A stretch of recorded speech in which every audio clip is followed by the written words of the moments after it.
बात आई है तो कह दें, कुछ लोग दो चार भागवत में ऐसे आते हैं जिन्हें मन नहीं लगता, बोले अरे कहाँ कथा चल रही थी और कहाँ से कहाँ उठा के रख दी। ऐसी ही होती है। अब एक बात बताओ, जहाँ सुन के आए थे वहां किसी और तरीके से हो रही होगी, अब यहाँ हम कह रहे हो तो किसी और तरीके से कह रहे होंगे। लेकिन एक बात तो है, क्या कि कुछ लोग इसलिए आते हैं, इसलिए कि कुछ लोग इसलिए आते हैं और देखें शास्त्री जी कैसे।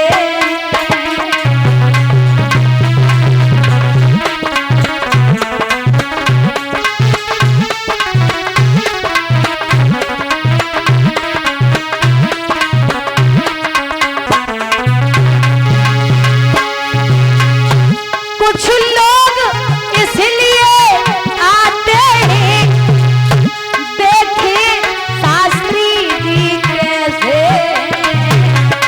और कौशल भैया, कुछ लोग इसलिए आते हैं, वो कथा किस तरह कहते हैं।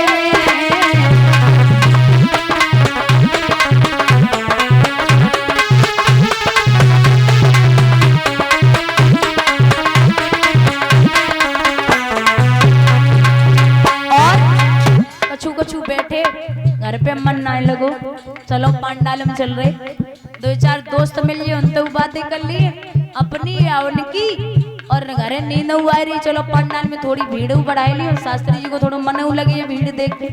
और कछु सोच रहे का भागवत हो रही है, कहाँ से दरविंद भैया उठाए लाए, और कछु विद्या मत जतलाने को बीच में विवाद उठाते हैं, और कछु कथा सुनने के बदले, कछु कथा सुनने के बदले में चप्पल जूता ले जाते हैं।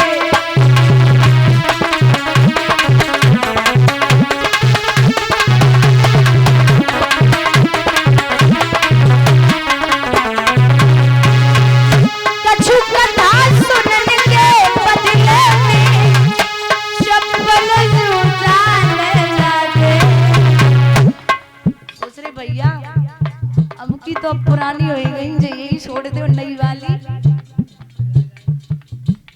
उठाए ले चलो, अगली भागवत होइए तो फिर भगवान कहूं। अब कहते ना सबसे बड़ो घाटा तो बेचारे भाई को होते है, जो मंदिर में जाए अंदर पहुंचे तो प्रसाद न मिले और बाहर तक आए तो चप्पल गायब हो जाए। कुछ लोग इसलिए आते हैं, शास्त्री जी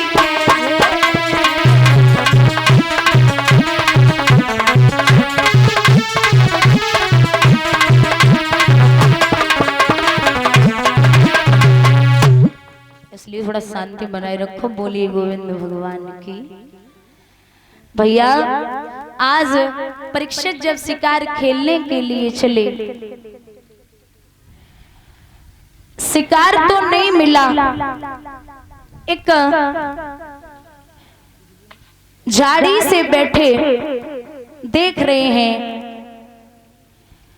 कि शिकार की तलाश है, लेकिन क्या देखा, एक गाय और एक बैल के जोड़े को एक सूत्र हाथ में डंडा लिए हुए ऐसे मार रहा था मानो उनका कोई साथी न हो। गाय ने आवाज लगाई, कोई ऐसा वीर पुत्र है जो मेरी लाज को बचा ले, कोई ऐसा है जो मेरी, यहां सब मुझे ऐसा लगता है कि वीर पुरुष खत्म हो गए, मेरी लाज को बचाने वाला कोई नहीं है। गाय बुरी तरीके से चिल्ला रही है, और जब चिल्ला रही थी तो परीक्षित ने महाराज धनुष पे बाण चढ़ा लिया, धनुष पे बाण चढ़ाया और जवाब दिया, निधड़क हो निर्भय हो कपिले, सेवक सेवा में हाजिर है, विश्वास रहे मैया मेरा तुझ पर सर्वस्व निछावर है। हे मां मैं तेरी लाज को बचाऊंगा। जब आगे बढ़े हैं परीक्षित तो उसी समय सूत जी बोले हैं शौनकादिक ऋषियों, आपको पता है वो गाय कौन थी, वो बैल कौन था, और जो उन दोनों को मार रहा था वो कौन था? वो गाय थी पृथ्वी मैया, और जो बैल था वो था धर्म। भैया धर्म के 4 चरण होते हैं, सत्य, तप, दया और दान। लेकिन वो बैल एक ही पैर से भाग रहा था। 3 कहां गए? तो बोले कि जब सतयुग था तब 4 थे, जब त्रेता युग आया तो 3 बचे, जब द्वापर आया तो और अधर्म हुआ तो 2 बचे, और जब कलयुग ने अपना चरण दबा लिया तो सिर्फ 1 पैर बचा है। क्योंकि कलयुग में तो अधर्म पे अधर्म बढ़ता जा रहा है। अब इन दोनों को मार रहा था वो कौन था? बोले वो कोई और नहीं, साक्षात कलयुग था। कलयुग जिसके घर में पहुंच जाए ना तो बर्बाद कर देता है। कलयुग विराजमान हो जाए तो बुद्धि काम नहीं करती। और यहाँ तो नए भैया बैठे हैं ना, इन पे तो बिना कलयुग की कलयुग चढ़ो रहे ऊपर। नेक लड़ाई भई ना के शुरू हो गए, बोले अरे दोई दोई लगाए ले काम आओ तुम आओ जाए रो।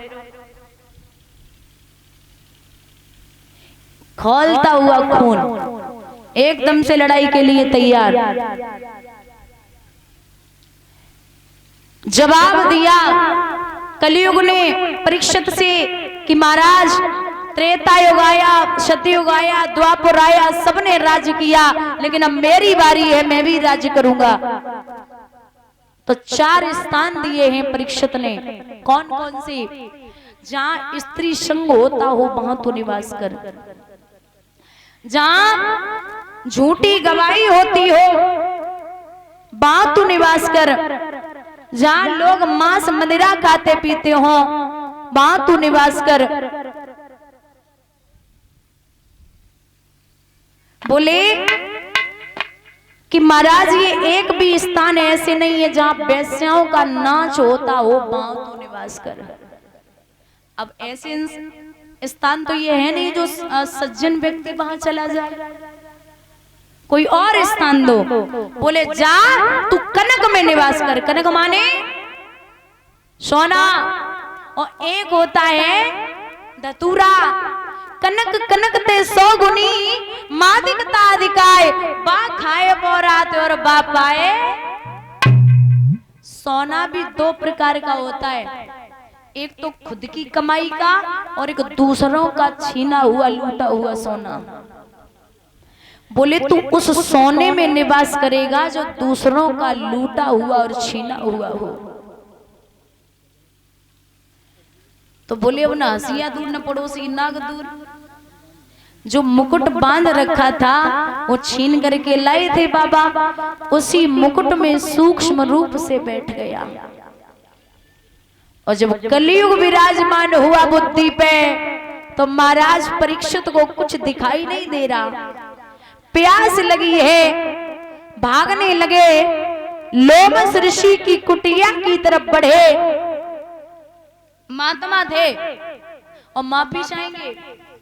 महात्मा वो होता है जिसकी मान आत्मा हो।